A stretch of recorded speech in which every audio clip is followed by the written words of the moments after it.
আজ আমরা হনুমানের গন্ধমাদন পর্বত তোলার কাহিনী দেখব।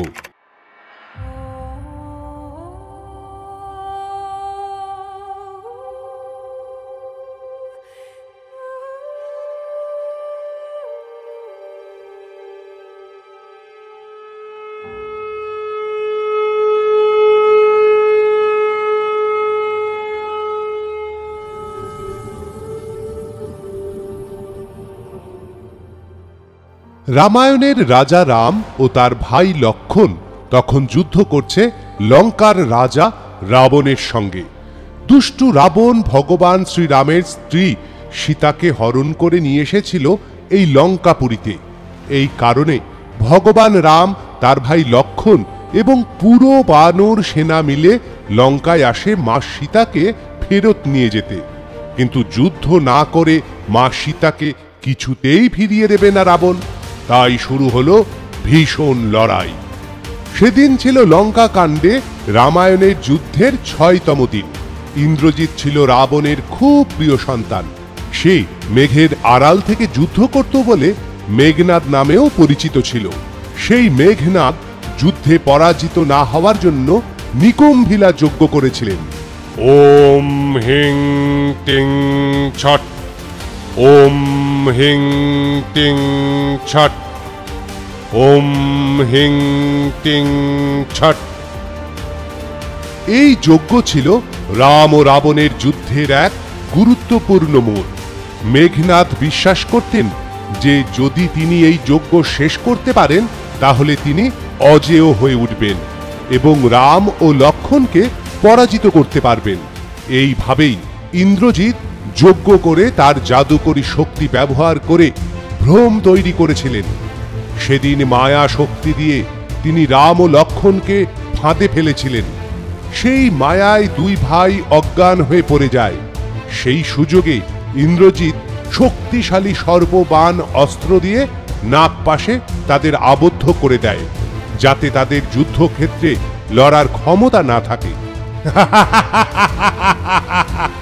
প্রভু, প্রভু, কেউ আমাদের প্রভু শ্রীরাম ও লক্ষণকে রক্ষা করো। রাম ও লক্ষণের এমন অবস্থা দেখে ভেঙে পড়ে বানর সেনারা। তখনই পাখিদের রাজা এবং সাপের ভয়ঙ্কর শত্রু গরুর ঘটনাস্থলে উপস্থিত হন। তোমরা কেউ চিন্তা করো না, আমি থাকতে আমার প্রভুর কেউ কোনো ক্ষতি করতে পারবে না। গরুরের উপস্থিতি এতটাই শক্তিশালী ছিল যে রাম ও লক্ষণের উপর নাগপাশের দখল দুর্বল হয়ে পড়ে ও তারা মুক্তি পান। রাম লক্ষণ মুক্তি পেয়ে গরুরকে অসংখ্য ধন্যবাদ জানান এবং আশীর্বাদ করেন, প্রভু তাহলে এবার আমায় অনুমতি দিন, বিজয়ী ভব। ইন্দ্রজিৎ এই ঘটনা দেখে তার জাদুকরী শক্তি ব্যবহার করে মেঘের আড়ালে লুকিয়ে পড়ে। মেঘের আড়াল থেকেই সে পরবর্তী সুযোগের অপেক্ষা করতে থাকে।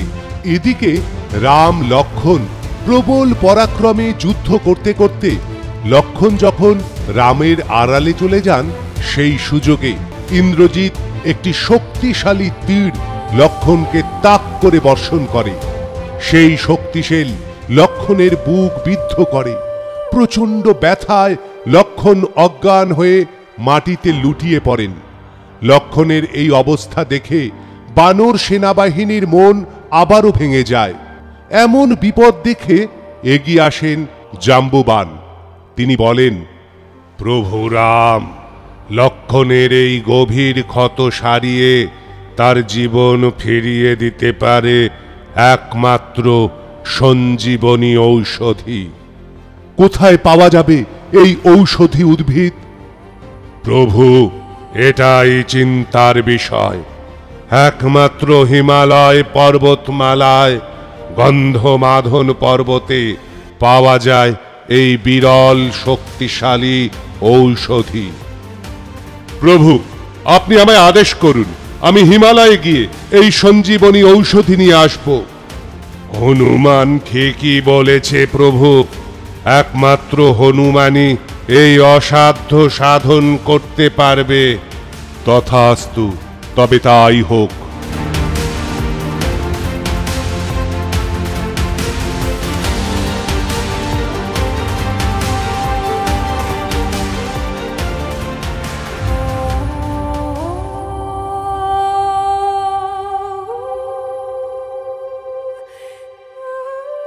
তোমরা জানলে খুবই অবাক হবে যে হনুমানও ছোটবেলায় বেশ দুষ্টু ছিল, তাই তাকে দেবতারা একটা শাস্তি দিয়েছিল।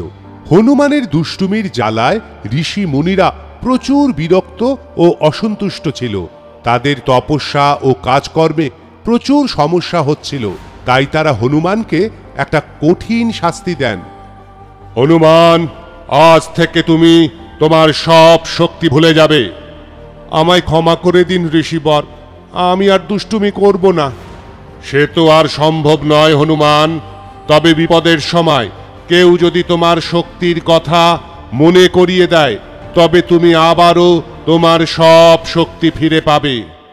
ধন্যবাদ ঋষিবর, প্রণাম।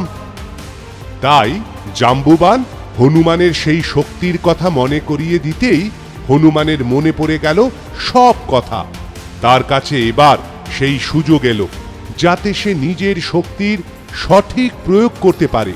রাম ও লক্ষ্মণের প্রতি তার ভক্তিকে ভর করেই হনুমান সঞ্জীবনী ঔষধ উদ্ধারের জন্য তার অভিযানে বেরিয়ে পড়লেন। জয় শ্রীরামের জয়, জয় সীতারাম বলতে বলতে হনুমান আকাশ পথে উড়ে হিমালয়ে পৌঁছায়।